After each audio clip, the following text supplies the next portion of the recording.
સાતમા અધ્યાયનું નામ શું છે? જ્ઞાન વિજ્ઞાન યોગ. ભગવાન શ્રી કૃષ્ણ એ સાતમા અધ્યાયમાં અર્જુનને શું સમજાવવા માંગે છે? એ સાતમા અધ્યાયમાં ભગવાન કૃષ્ણ કહે છે કે આ જે કાંઈ બધું છે, આ સર્વસ્વ જે કાંઈ છે ને, એ બધું મારામાંથી જ પ્રગટ થયું છે. જેમ એક દોરામાં મોતી પોરો અને માળા બને, એમ આ બધા જ સર્વસ્વ છે ને, આ બધું એ મારું જ છે અને હું એ માળા છું. સંસારમાં રહેલા લોકો બધા મોતી છે અને હું એ દોરો છું કે બધાને ભેગા રાખું છું ને એક માળા બનાવું છું. આ બધું મારું જ છે, મેં જ ઉત્પન્ન કરેલું છે, હું જ પાલન કરું છું અને હું જ છેલ્લે સંહાર કરું છું. ભગવાન એવું પણ કહે છે કે મારી જે માયા શક્તિ છે ને અર્જુન, એના પર કોઈ વિજય પ્રાપ્ત નથી કરી શકતું. એ માયાને દૂર કરવી હોય તો એને મારી સમીપ આવવું પડે.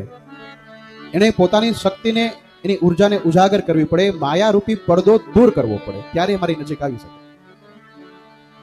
મંદિરમાં જ્યારે દર્શન કરવા જાય તો ગર્ભગૃહ અને આપણી વચ્ચે એક પાળ હોય, બસ એ જ પડદો છે એવું સમજવાનું. નજીક પહોંચી ગયા તો પ્રભુને પામી ગયા, બાકી ફરીથી જન્મ લેવો પડશે અને પ્રભુ માટે પાછું એ જ જીવન જીવવું પડે. તો માયારૂપી જે મારી શક્તિ છે, કોઈ તોડી નથી શકતું, એને કોઈ ક્રોસ નથી કરી શકતું, એને કોઈ ઓળંગી નહીં શકે, સિવાય કે મારી ઈચ્છા. આ વિશ્વમાં, આ સૃષ્ટિમાં જે કંઈ પણ થાય છે એ મારી ઈચ્છા અનુસાર જ થાય છે. આગળ ભગવાન શ્રી કૃષ્ણએ એવું કહ્યું છે કે જળમાં જે સ્વાદ છે ને, એ પણ હું છું. આપણે પાણી ઘણીવાર પીએ તો ઘણીવાર બધાના અલગ અલગ ટેસ્ટ આવે. ગામે ગામ પાણીના ટેસ્ટ બદલે, ભાષા પણ બદલે. આવું કહેવાય છે. એક ગામથી બીજા ગામમાં જાવ ને એટલે આપણે બોલવાની ભાષા બદલાય છે, રેણી કણી પણ બદલાય છે. પાણીના જે સ્વાદમાં, જલના સ્વાદમાં હું છું, સૂર્ય અને ચંદ્રના પ્રકાશમાં પણ હું છું.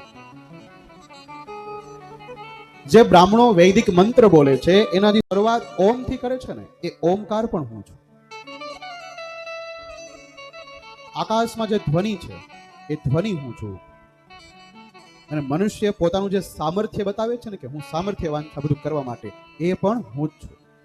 આવું અર્જુનને સમજાવે છે કે અત્યારે તું કાંઈ જે કાંઈ કરીશ ને, એ મારા સામર્થ્યને કારણે જ કરી શકીશ. તું એવું ના વિચારતો ભાઈ કે તું કરે છે.